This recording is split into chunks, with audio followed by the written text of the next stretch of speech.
आपके पीछे हमने देखा है जवानों का एक बड़ी तादाद में हुजूम रहता है। जी। तो ये आपकी मोहब्बत में है या सिर्फ़ एक दिखावा है? उस वक़्त मैं रात के 1 बज रहे थे, मैं अपने घर पे आराम करने के लिए गया। उस वक़्त में मुझे अपने घर के बाहर एक ठोस शोर सुने आए। आपने ना क्या खिला दिया, आप इतने दीवाने हो गए जवान के बस आप ही को देखना चाहते हैं नटक सिवा।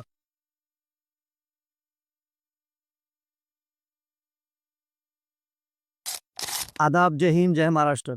आज़ाद आवाज़ पॉडकास्ट में आप सबका स्वागत है। मैं हूँ जुनैद मिर्ज़ा। आज हमारे ख़ास मेहमान और प्रभाग क्रमांक 15 के अधिकृत उम्मीदवार पिंटू भाई, जिनका नाम है अलीमुद्दीन, आज हमारे साथ में वो मौजूद है। पिंटू भाई, आपका हमारे इस प्रोग्राम में बहुत-बहुत स्वागत है। आपका बहुत-बहुत शुक्रिया, जो आपने हमको आपके चैनल में बुलाया। पिंटू भाई, आपसे हमारा सबसे पहला सवाल ये है कि आप समाज सेवक के नाम से जाने जाते थे और आपने फिर राजनीति में कदम रखा। इसके पीछे कुछ कारण हो सकता है? कारण यही है कि जैसे मैं समाज सेवा करता, समाज सेवा में मैंने जो 80% समाज सेवा करता, मैं 20% उसमें राजकारण की इसलिए ज़रूरत पड़ी, क्योंकि समाज सेवा करने के लिए राजकारण करना बहुत ज़रूरी होता है। इसलिए मैंने राजकारण में अपना कदम रखा। अच्छा। हाँ। तो मतलब आपको ये फैसला आपको ऐसा लगता है ये फैसला लेके कि आप इससे और भी कौम का काम करना चाहेंगे, जनता का काम करना चाहेंगे? जनता का काम करने के लिए ही मैंने राजकारण में अपना कदम रखा है। अच्छा। मैं चाहता हूँ कि जो कामों में मेरी रुकावट आती है, तो वो काम बहुत आसानी से हो जाए, इसलिए इसलिए मैंने राजकारण में कदम रखा, क्या मैं नगर सेवक बनने के बाद में कौम का और भी कुछ ज़्यादा फ़ायदा कर सकूँ, कौम के काम में आ सकूँगा। बिल्कुल, बिल्कुल। आपके पीछे हमने देखा है वीडियोज़ में, फ़ोटोज़ में, आपके भी जवानों का एक बड़ी तादाद में हुजूम रहता है। तो ये आपकी मोहब्बत में है या सिर्फ़ एक दिखावा है? जी नहीं, ये मेरी मोहब्बत में है। आपकी मोहब्बत में। मेरी मोहब्बत में ये नौजवान जो मेरे साथ में रहते हैं, तो इनके अंदर इनको मेरे अंदर कुछ लायकी नज़र आती है। इनको लगता है कि मेरे अंदर कोई काबिलियत है। उनको लगता है कि मैं वो जवानों के मुस्तकबिल के बारे में सोच सकता हूँ, इसलिए हमेशा वो नौजवानों का हुजूम हमेशा मेरे साथ में रहता है। उनको बहुत सारी उम्मीदें हैं मेरे से और उन्हीं उम्मीदों की वजह से आज जो मैंने अपना कदम आगे आगे बढ़ाया है पॉलिटिक्स में, तो नौजवानों की उम्मीदों को और भी बुलंद करने के लिए। हाँ। हमने आपके ही अकाउंट से बहुत सारे ऐसे वीडियोज़ या आपके समर्थकों से वीडियोज़ वायरल होते हुए ग्रुप पर, इंस्टाग्राम, व्हाट्सएप पर देखे थे कि आप एआईएमआईएम से टिकट माँग रहे थे जी। और फिर आपको टिकट नहीं मिला। तो फिर बाद में आप कहीं और से टिकट माँगने लग गए थे, फिर आपको वहाँ से टिकट मिल गया। ऐसा क्या हो गया था? ऐसा ऐसा हो गया था कि मैं एमआईएम से ही टिकट माँग रहा था और एमआईएम से ही चुनाव लड़ने के लिए इच्छुक था। अच्छा। लेकिन एमआईएम ने मुझे टिकट नहीं दी, क्योंकि वहाँ पर लोकशाही नहीं चलती। हमारे वहाँ पर हुकुमशाही चलती है, इसलिए लोकशाही पर मुझे टिकट नहीं मिली।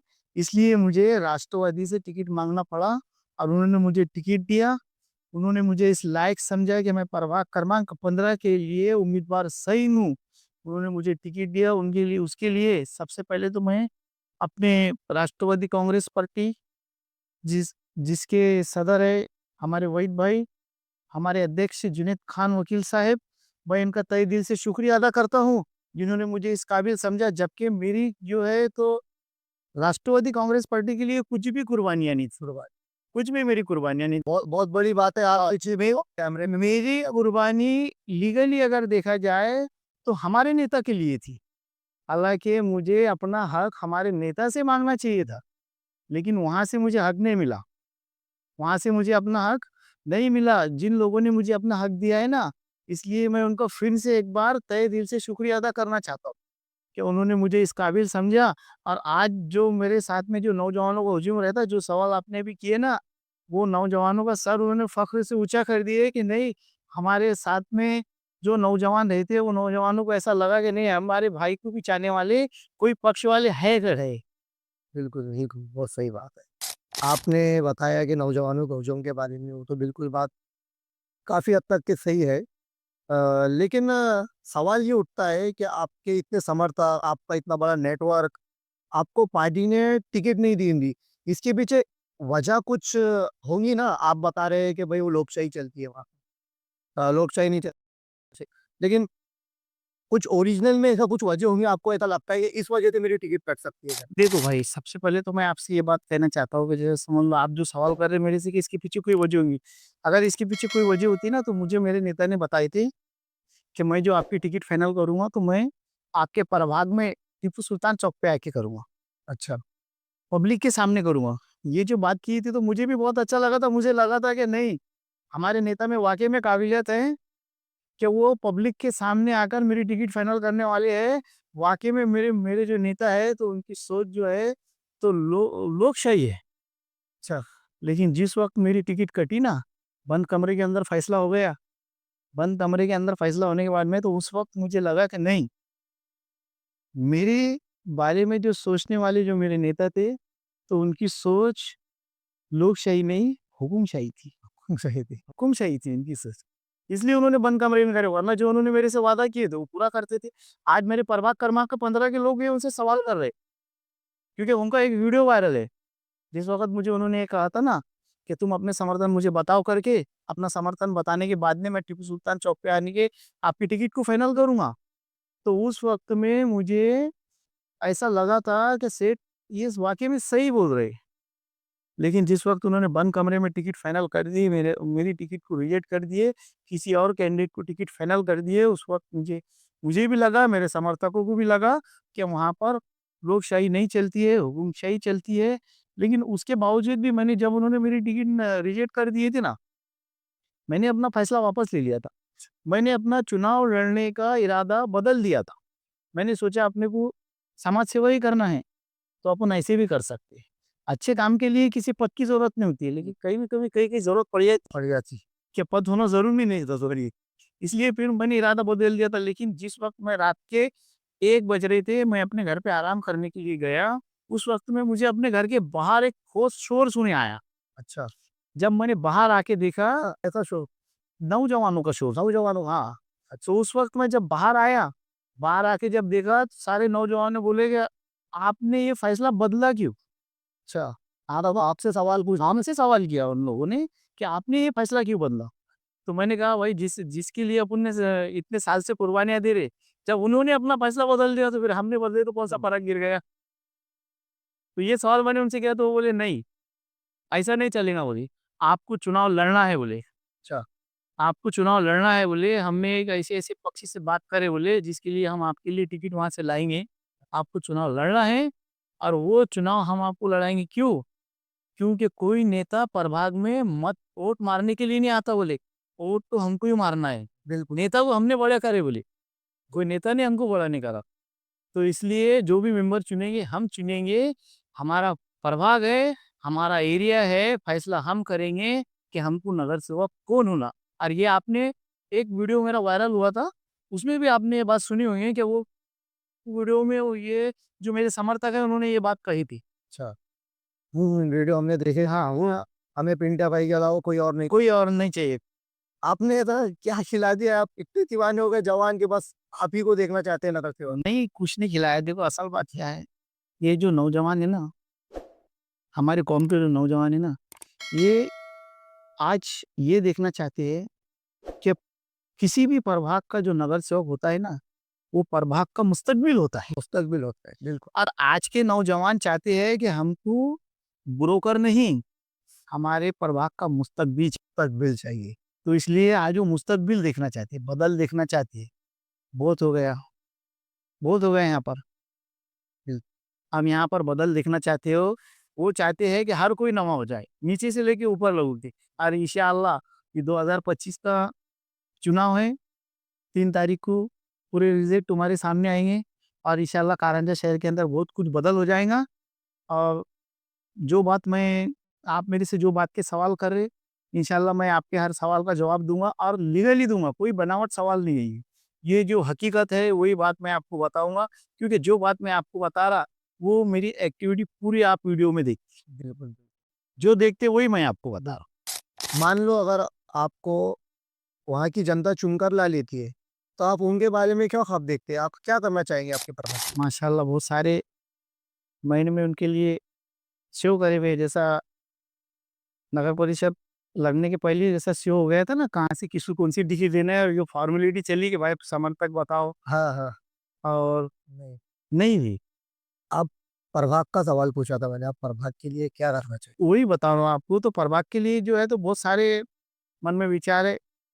इंशाअल्लाह मैं उसके लिए बहुत कुछ करूँगा। अभी मैं प्रभाग में घूम रहा हूँ। प्रभाग की हालत ऐसी हो गई कि वहाँ पर बहुत सारी निधि की ज़रूरत है। वहाँ पे ठीक से इंसान चल नहीं पाता। अभी मैं एक-एक गली, एक-एक घर जा रहा हूँ।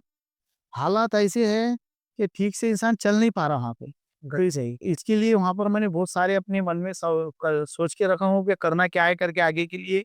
और रहा अपनी जो मेरे माँ-बहनें के लिए जो मसले हैं ना, अभी जो हमारी माँ-बहनें जैसे समझ लो नगर परिषद ने एक जन्म दाखिले के लिए लाइन लगा के खड़े रहे। बिल्कुल, ये तो बहुत बड़ा मसला है कारण से। जन्म दाखिले के लिए हमारी माँ-बहन लाइन लगा के खड़े रह रहे।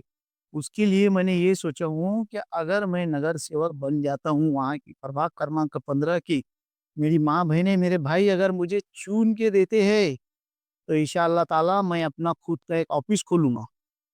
खुद का ऑफ़िस खोला, खुद का ऑफ़िस खोलूँगा, जनसंपर्क कार्यालय। जनसंपर्क कार्यालय खोलूँगा एक वहाँ पर और वहाँ पे एक अपना खुद का बंदा रखकर, मैं जो भी प्रभाग के काम रहेंगे, तो मैं वो ऑफ़िस से अपने डॉक्यूमेंट्स जमा होंगे और वहाँ से वो काम मैं नगर परिषद के रहो, चाहे दीगर ऑफ़िस के रहो, मैं खुद करवा के लाऊँ। ये नहीं कि मैं अपनी माँ-बहनों को अब लाइन में खड़े रहता हुआ देखना नहीं चाहता। ये तो कैसा ये मेरे से बड़े भी नेता कर सकते हैं, मैं तो कुछ भी नहीं, मैं तो ज़ीरो लेवल का छोटा-सा कार्यकर्ता हूँ।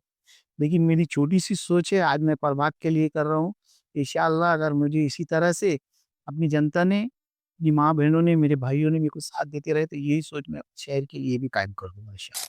आपका जो प्रभाग है, वो शहर में जो हॉस्पिटल्स है, वो काफ़ी दूर है, मतलब एक कोने में माना जाता है।